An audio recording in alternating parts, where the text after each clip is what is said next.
সবজির দাম কমে বাজারে কিছুটা স্বস্তি ফিরলেও হঠাৎ পেঁয়াজের দাম প্রায় দ্বিগুণ। দামের সাথে ক্রেতার উদ্বেগও বেড়ে দ্বিগুণ।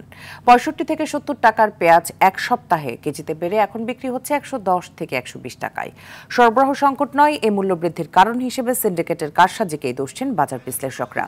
এ অবস্থায় সরকারকে দ্রুত বাজার তদারকি ও সিন্ডিকেট নিয়ন্ত্রণে ব্যবস্থা নেওয়ার পরামর্শ ক্রেতাদের। এদিকে শীতকালীন সবজির সরবরাহ বাড়ায় শিম, বেগুন, করলা সহ বিভিন্ন সবজির দাম কেজিতে ২০-২৫ টাকা কমেছে, ফলে অনেকটা স্বস্তির শ্বাস ফেলছেন ক্রেতারা।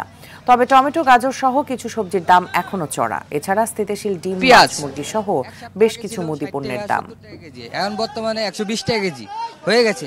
যেহেতু আমরা ওইরকম স্যালারিতে চাকরি করি না, কারণ বাজারে আসছি যাতে একটু স্বল্প মূল্যে পাই, কিন্তু সেইটা আমরা পাচ্ছি না।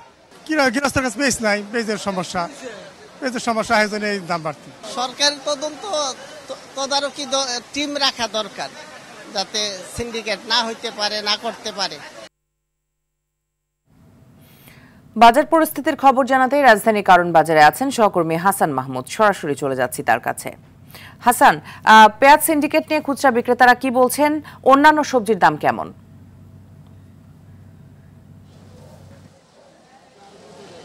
জি মিতু, আপনি যেমনটি বলছিলেন, পেঁয়াজ সিন্ডিকেট নিয়ে কিন্তু বিক্রেতারা বলছেন এখানে কোনো সিন্ডিকেট নেই, এটা সরবরাহ সংকটের কারণে এই দাম বৃদ্ধি পেয়েছে। কিন্তু বাজার বিশ্লেষকরা কিন্তু বলছেন যে সরবরাহ সংকট নয়, এর পিছনে সিন্ডিকেটই মূল দায়ী। এছাড়া আমরা বাজারে শীতকালীন যে সবজি, সেই সবজির দাম কিন্তু অনেকটা কমে এসেছে।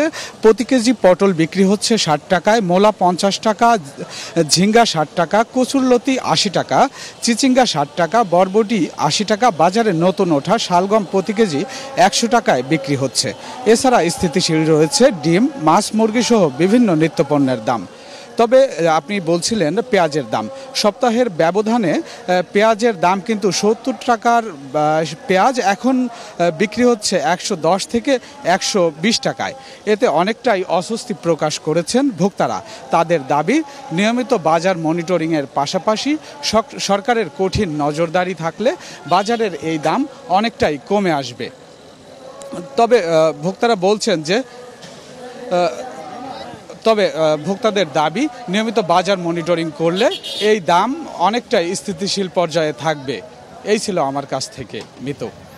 ভয়াবহ ডেঙ্গু রূপ নিয়েছে ডেঙ্গু পরিস্থিতি। চলতি সপ্তাহে প্রাণঘাতী এডিস মশার কামড়ে ডেঙ্গু জ্বরে আক্রান্ত হয়ে মারা গেছে ২৯ জন।